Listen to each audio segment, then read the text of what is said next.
I would say GnRH analogs are one of the most used and abused pediatric endocrinology medicines.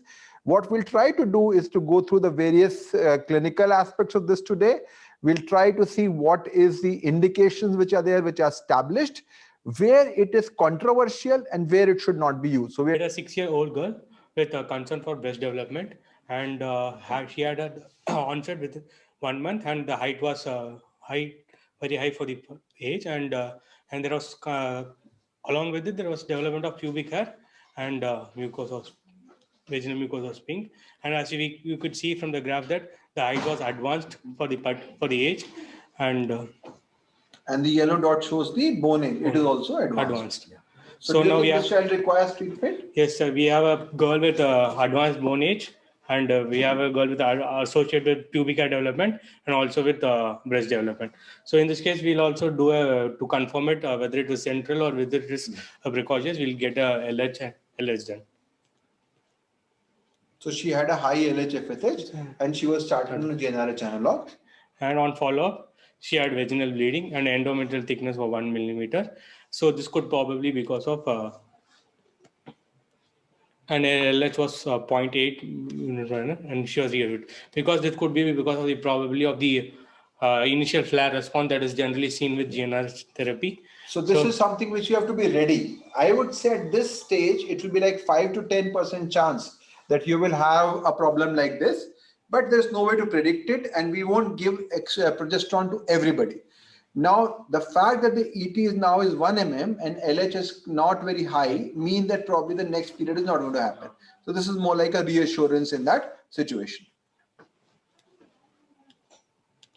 So what are the things we need to monitor?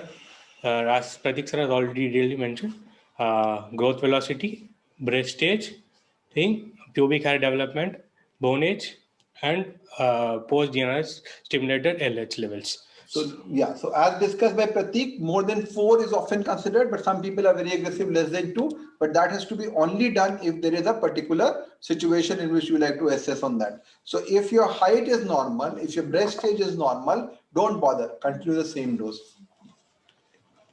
So in the follow-up, her height was 127 centimeters, which was very less compared to the previous height growing, and breast stage was on the same. It was breast 2, but we found that the pubic hair was increased from staging 2 to 3. You're worried about this? No, sir, because it is totally dependent, independent of this axis, and it is basically adrenal axis. So we are not worried about the pubic hair development.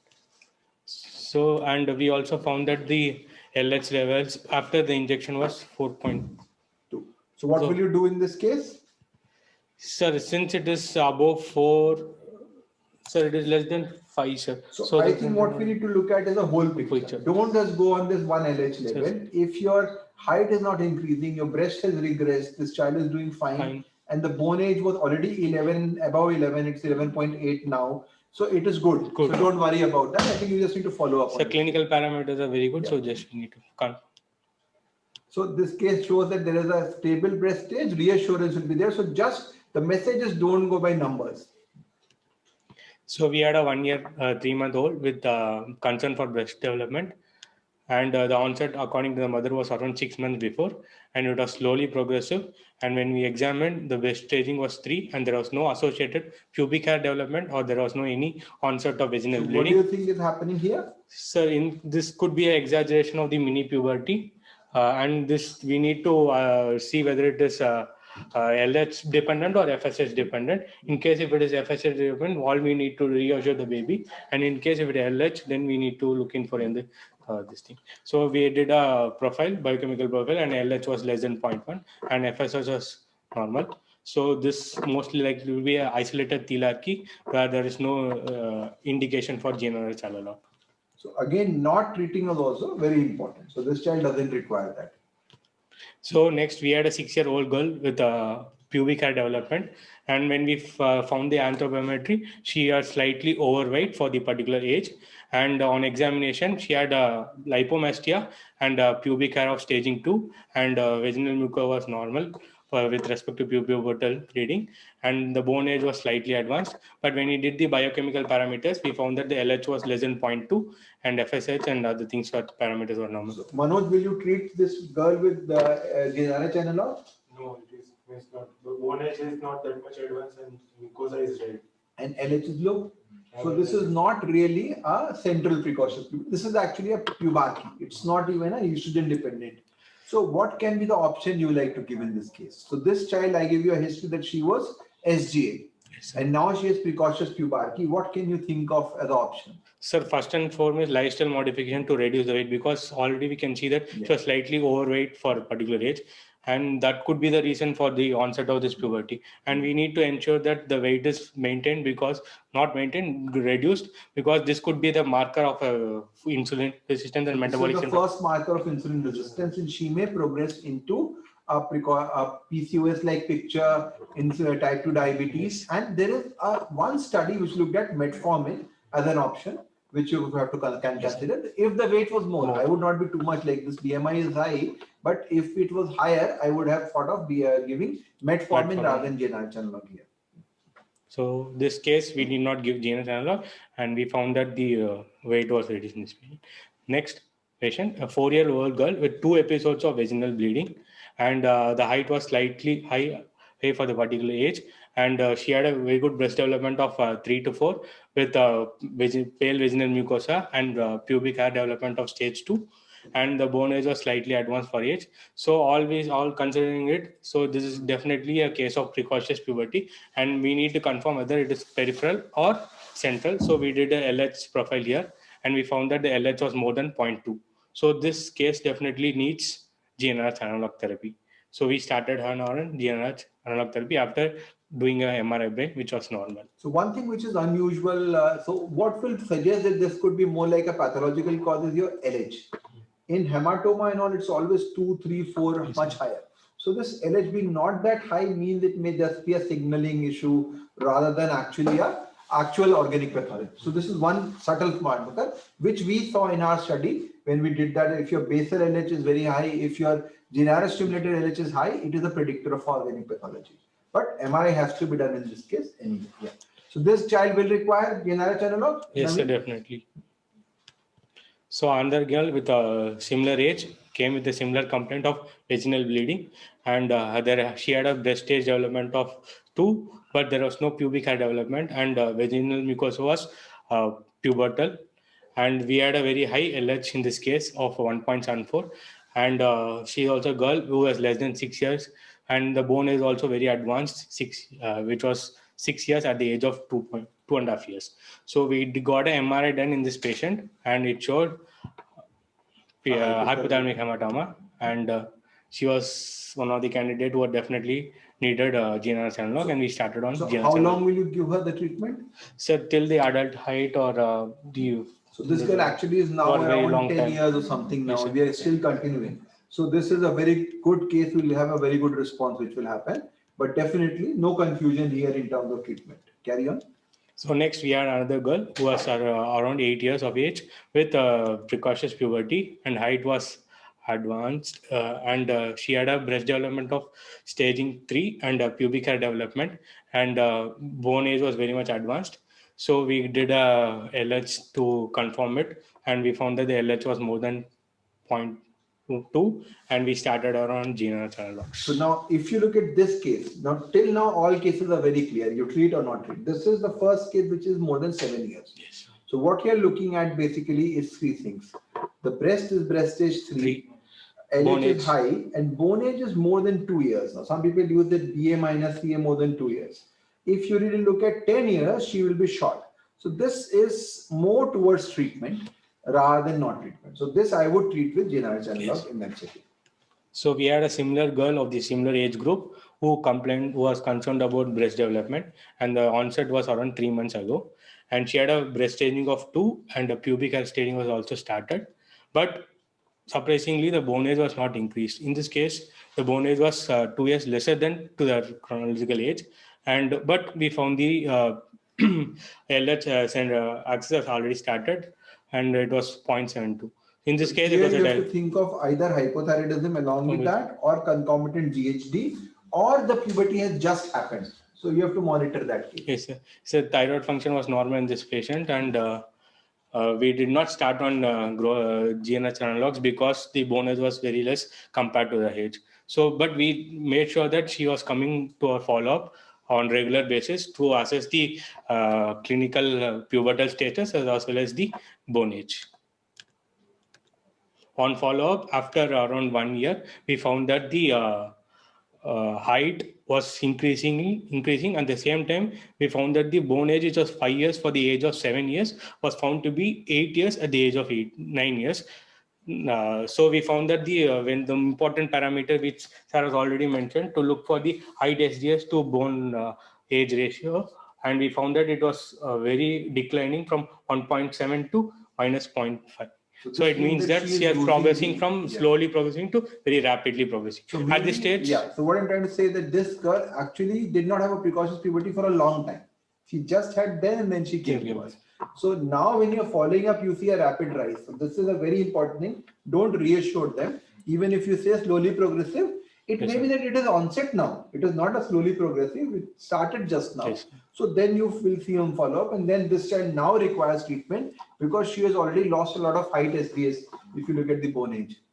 As Pratik sir already mentioned, in cases where between 6 to 8 years, we usually look at the breast staging and we usually follow them up. So in this case, we followed them and we identified it and we started treatment at the right time. So next case, a 7-year-old girl with confirmed breast development. It was started 3 months before, but her height was significantly short for the age. And she had a breast staging of 3. And as we see from the graph, that height was severely short for the particular age. And we found that the USG, there were like cyst present on the ovaries. And in this case, we have a girl with thelarchy with a very short stature. And the first and foremost thing we need to do is get a thyroid function done. And we found that she had a huge hypothyroidism. So this is classical hypothyroidism. Now this is one which presented with von Wieck-Grumbach. We see a huge number of patients with acquired hypothyroidism. And what happens, in which Pratik is actually looking at, is that there is a tendency of having very rapid pubertal development once we start treatment. So you carry forward. So on follow-up, everything was stable. We have found that the bone age started getting advanced initially after initiation of therapy. So she finally landed up with compromised height. So now the question here is what to do in this setting. And this was one of the questions by Dr. Mudita. And there is not much data which is there as to what should be done. We have used GnRH analog in a few patients. And according to Pratik's data, which is going to come up soon, maybe 20% of them will have a significant puberty and they will require GnRH analog. This is the only paper which is there. And this is actually from Peter Lee's group. Now, the problem is that in those countries, the diagnosis now is not that late. So this is a much older paper in which they found that if you treat with GnRH analog, there is a benefit. The answer has to come from us because we see acquired hypothyroidism very low. So we are trying to do it from our center and maybe we can do a multi-center study to identify that. But yes, if you have a hypothyroidism and once you treat thyroid, the spring is released. So there is a sudden increase and therefore the bone age will grow much faster. Then you may have a role of GnRH analog in that setting. The answer that is yes. Yeah. So next case, a 5.5-year-old girl with a asymptomatic breast development, and height was almost normal for her age. And we found that the breast staging was B2 on the right side and B3 on the left side. And her bone age was almost similar to that age. And when we did the LS level, it was found to be pre-pubertal age. So in this case, as bone age is almost similar to that of the age of the child, and there was LH was less than 0.1, so we thought we could wait, and we asked the patient to come for follow-up. And after 3 years, the same patient who came with a slightly increased height, but the staging was remained same. But according to the parents, she had an increase in the size of the breast. So that they were concerned again, and they came after 3. They came on follow-up, and we found that this time the LH was found to be high. It was below 0.1 at that point of time. Now it has indicated that it has marked the onset of puberty. And in this case, we started them on GnRH analog. Actually, this is a debatable case, but because in terms of the parental height, she was not growing that much. and her bone age was progressing. That is why we started in that setting, but you can wait also in that setting. Yes, So sir, this is not as clear as the case you showed earlier, but again, this is what the treatment Compromised dilemma and- which is there. early puberty. Another 6-year-old with cerebral palsy. She had onset of breast development along with menarche with increased seizure frequency. This is what we say catamenial epilepsy, that often when they have periods, their seizure frequency go up. So now this is a problem for the parents what to do, and this is what we discussed, and this is one of the questions also which was put up. So what will you do in this case? So in this case, GnRH is also an option, but that is very expensive. So in this case, we can try giving a medroxyprogesterone acetate, so which is quite cheap and better, and it will also help in prevention of bleeding. But the growth is like there's not much So growth concern. will not happen, so that is not a concern. So mainly it is acting at the local uterus. It is also suppressing LH, but its major effect is at the level of the uterus. So growth will not be benefited, but yes, puberty will be, but bones may be affected. So I would prefer giving injectable form of DMPA, which is available, MPA, which is there 150 milligrams. So you can give it 3 monthly. If it's a very small child, maybe 75 milligram 3 monthly. This is a very good preparation to use. Oral daily becomes difficult in children. Next, moving on to the next case, a 10-year-old boy who was concerned about the pubic hair development, and his height was considered to be high when compared to the peers, and he had a testicular volume of around 8 ml and a pubic hair staging of 3 and normal penile growth, and we found that the bone age was advanced for the age, and there was LH marker also suggestive of pubertal onset. Now, or just hope. A lot of people will say that, okay, your diagnosis or definition of puberty is 9 years. Why are you worried about this 10 years? The answer is that this child is not stage, not TV4. He's TV8. So you have to see what level is the 95th percentile for TV8. Yes, sir. His bone age is 13 years, 10 months. So it's not that he has developed it now. This was going on, it came late. So don't get just sticky to that, okay, this is 8 years, 9.5 years, 9 years, whatever. Yes, sir. It also has to look at the extent. He's already in well puberty. Yes, sir. When you have onset of puberty, what is the testo usually? So usually around 150 to 20. So as soon as your testo goes about 20, it means entered puberty. So 59 means, so we showed that it's an interesting curve also, the testosterone. Yes, so this will be like stage 3 already. So this is like the same. TB of around 10 ml will be like this. 10 is around 100. So it is somewhere around the same. So this is much earlier for the level of puberty. And see the bone age. So this child definitely requires evaluation and management. So it is a case of early puberty and not precautions. And we started, GnRH channel locks. A 5-year-old boy who came with pubic hair development, and his height was very high for the age. And but when we found that the testicular volume was not increased, and she had a pubic staging of P2, and the bone age was very much advanced, which was around 11 years. And when we did the LH, it was also suggestive of a center. How much testo? The testo was very high, more than 100. So this is interesting. Your TV is 4. The TV of 4 cannot produce a testo of 100. Very clear. Because to produce a testo of 100, you need a TV more than 10. Yes. So this testo is coming from somewhere else. So what it means it could be some other peripheral cause, most likely because the testosterone volume is very less, testis volume. So it is more likely to be a peripheral cause. So we need to rule out CH, which is a more common cause. So when we did a 17-hydroxyprogesterone, which was very high, and but as Sarah's mentioned, in case of a peripheral precocious puberty, LH has to be very low and it should not be detectable. But in this case, the LH was very high for it was the pubertal onset. So this could be a case of a CAH with peripheral precocious puberty triggering central precocious puberty. And even if it is not triggered, the moment you start hydrocort, it will trigger because it is suppressing your LH. As soon as you remove it, you will get a precocious puberty because the bone age is 11. So he is ready for puberty from the body's perspective. His all GABA and everybody are ready. But suddenly your testo is stopping. As soon as testo goes, it will increase. Everybody who came to me with the let's say classical simple virilizing form of 21 hydroxylase, every boy develop this secondary precocious puberty. So this is absolutely very common. So unless you pick them up at around 2 years, 3 years, which is late, they come to us at 5 years, 6 years, 7 years, bone age of 11, 100% of them develop central precocious puberty secondarily. There's a study from Dr. Vaman which talks about the same. So if you see about simple virilizing form, most will develop secondary puberty. Even those who come to with classical salt wasting, if they don't control well, they enter into precocity. We saw this time also the child had come who had developed that. So this has to be very, very important thing to remember. And here they will benefit from GnRH analog. So this is the study which, now this was one of the questions which was put up, was what is the role of GnRH analog in this setting? Definitely, if you have a secondary precocious puberty, you have to treat with GnRH analog, but they alone may not be good enough. We have got many patients who are on a combination of GH and GnRH analog because they're presenting very low. And this is the study from Maria News group, which is the primary group which is working on CAH in US for a long time. And there is improvement if you treat it at this. So if you have somebody who presents late with a lot of bone age advancement and secondarily triggered puberty, think of a GH and GnRH analog combination in that setting.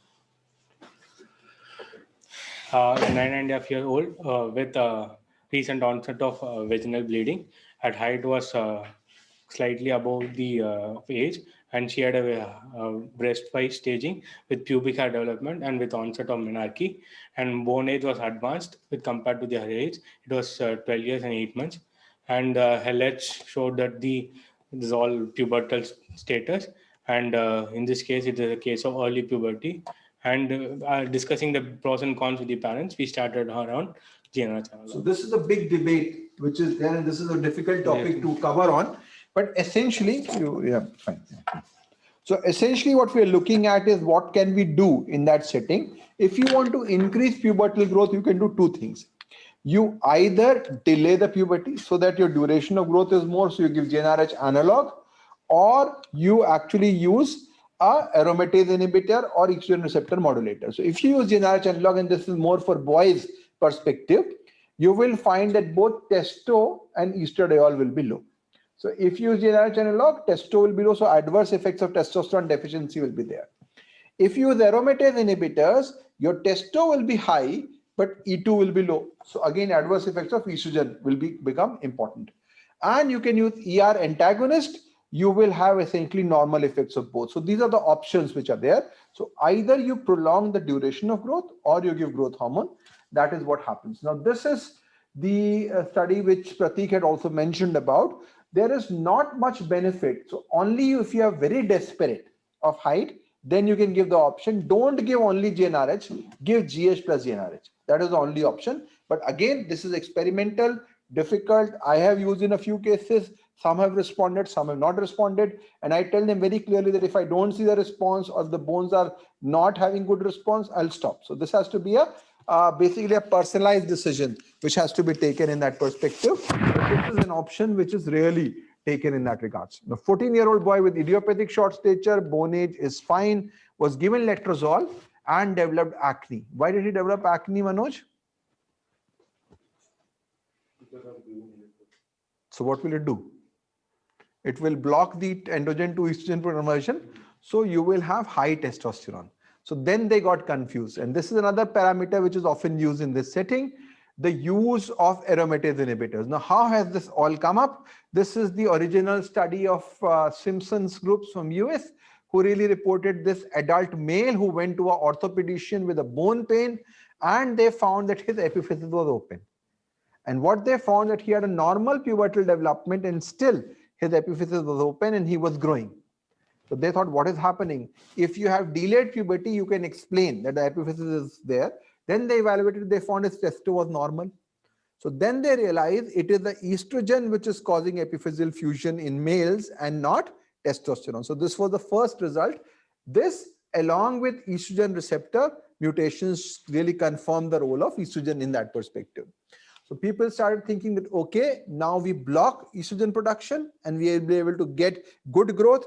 Anyway, estrogen is not going to do any harm in boys if you make it less. So people started using in ISS along with CDGP in GH deficiency also. But the problem is that there's nothing in the body which is not there without a purpose. if there was no purpose for aromatase in boys, if there was no purpose of estrogen receptor in boys, it should have been gone in the evolution. Why does evolution conserve it? Because there is a role. And we know that estrogen has a role in the bone, in the testis, in the growth plate, in the brain, in liver, everywhere. And mice who have aromatase knockout have a lot of problems. They have infertility, they have got a lot of fat in their body, their bones become weak. So this is a major problem. And therefore, there was some meta-analysis which showed that it is not a very, very effective therapy. And this is our study on an animal model where we gave the rats treatment with letrozole. And what we saw that their bones became less and the prostate became bigger. So there are problems by giving aromatase inhibitors, and all these therapies, when we talk about that, may have a potential problem. So the basic principle in medicine is do no harm. If you're not able to do good, it is fine, but do no harm. So while GnRH analogs are beneficial and they will have good benefits, you always think that you should not do any harm in that perspective, in that regards. There was one question, I think, which Dr. Mudita had asked specifically about the long-term outcome, then fertility. Now, of course, there are data which show that there is no evidence with regards to increased incidence of PCOS or menstrual irregularities or infertility. I would have treated more than 1,000 patients. Of course, most of them are not in that range of fertility, so I can't comment on that. But they don't have problems in terms of re-periods or PCOS-like problems. Many of them have come back as well. So it's a safe therapy. But I always tell my patients that paracetamol is safe. You do not give it to everybody. You give paracetamol when it is required if you have fever. So GnRH analog is safe, but give it only if it is required. Because when you say safe, there has to be a cost and a benefit. So if your benefit is much more than whatever the safety, it is okay. But if the benefit is less, then of course that cost becomes very, very important. And you have to be cautious about that. We'll see if there are any particular questions which are there. Dr. Mudita is asking about reliability of pH. There is no, there's not perfect correlation about pH reliability. And I would say the people have to use whatever methods you're using. So for GP method, there is the Bailey-Pinau meth table, which is available. Tanner Whitehouse has its own method, but it's not reliable. The objective measure which I found good is the height standard deviation score for bone age, which is something which I like to use it. So Dr. Bansal is there from Jaipur. And then if there are any questions, 4-year-old with salt wasting CH on treatment, but bone age is 7 years, LH 0.1. So here we are mainly talking about poor control in terms of the treatment per se. So if it's not going to help in terms of giving GnRH analog to this individual, what you need to do is to do a better control in terms of better control of androgens, better control of 17-OHP, and that is going to help out in that situation. So again,